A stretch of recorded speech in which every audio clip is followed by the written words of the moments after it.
This is just a quick video to review how to set up depth of field if you want to render straight out of Arnold to get these effects rather than trying to do it in 2D. It's more editable if you do it in 2D using using a depth pass and some camera blur, but you can't always get the same quality when you try and simulate this in 2D.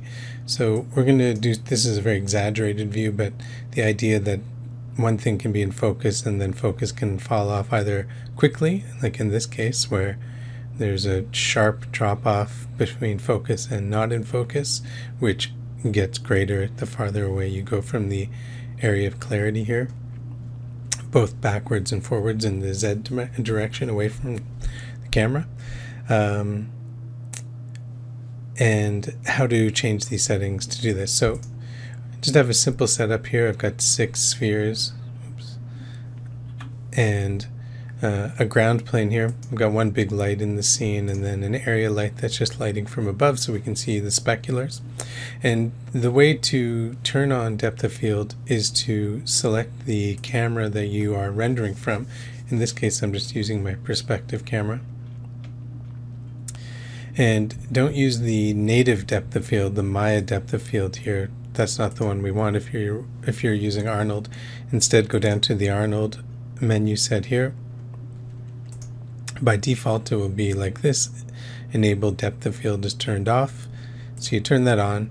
And then the things we have to look at changing are the focus distance. So we want to set this so the item or the area in our scene that we want to have in focus will be at this range. And the easiest way to do something like this is to go into your display settings, heads up display, and turn on object details, which I already have here.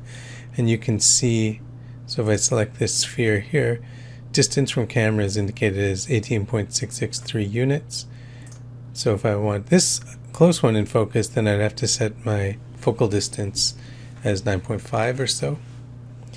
So let's just try that. Let's put the one in the foreground into focus, so 9.5, and let's just do a quick render.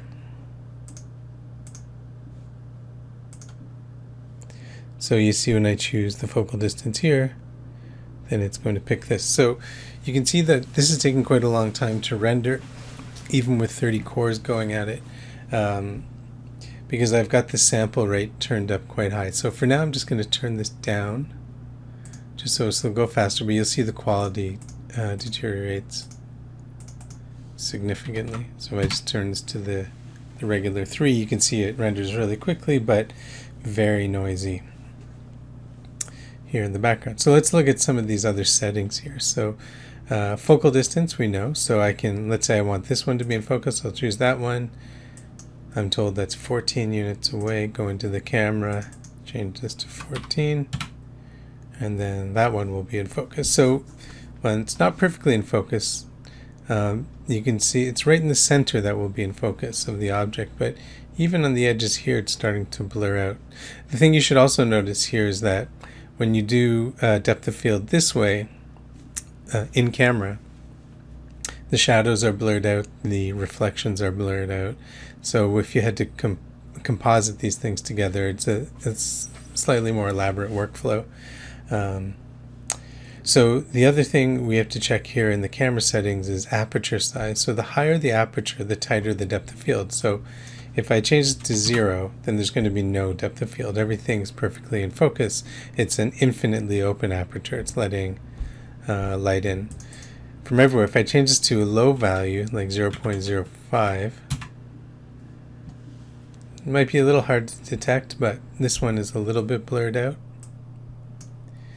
If I change this to 0.1, and you can see a little more clearly that this one is blurred out. So this is a much more subtle depth of field, which is maybe more in line with what you want, depending on the effect that you want. And if it's more subtle, then we can get away with fewer samples here. The more extreme it is, the more blurred out it is, the more samples we'll need. Even now, 3 samples in camera AA, and this is what controls the sampling and the blur, it's camera AA. Even that's not good enough for back here, so we'd have to increase that a little bit. But let's go back to aperture size. If I turn this up to a very large value, even greater than 1, then it is really blurring things out. So even this object is partially blurred out. So the higher the aperture, the tighter the depth of field. That means that the range in the area of clarity is very small. And the smaller the aperture, the wider the depth of field. And so the area of clarity is spread out from that central point. So it's up to you to decide what you want. So that's 0.6. So 0.4. So when you have a tight depth of field like this, it kind of implies that you're looking at something very small, because of the tight depth of field and the kind of camera that would normally be able to capture something like this. The next setting here, Aperture Blades. Now this only becomes really important when something is really blurred out, like for example this specular highlight. For now I'm just going to shift select around it. I'm going to turn up my camera AA settings to something high like 12, but because it's just in this region it's not going to make a big difference. Let's see, I'm going to blur this out. That's too much. Okay, there we go. So I've got my aperture blade set to 6. By default there's 0. So if I turn that to 0, then you see this shape of the specular highlight, the reflection of the incidental light source is just kind of a blob. If I turn this up to 3, then you can see it turns into a triangle. So the aperture blades are the number of sort of metal or plastic blades that would define the iris of the aperture in a camera.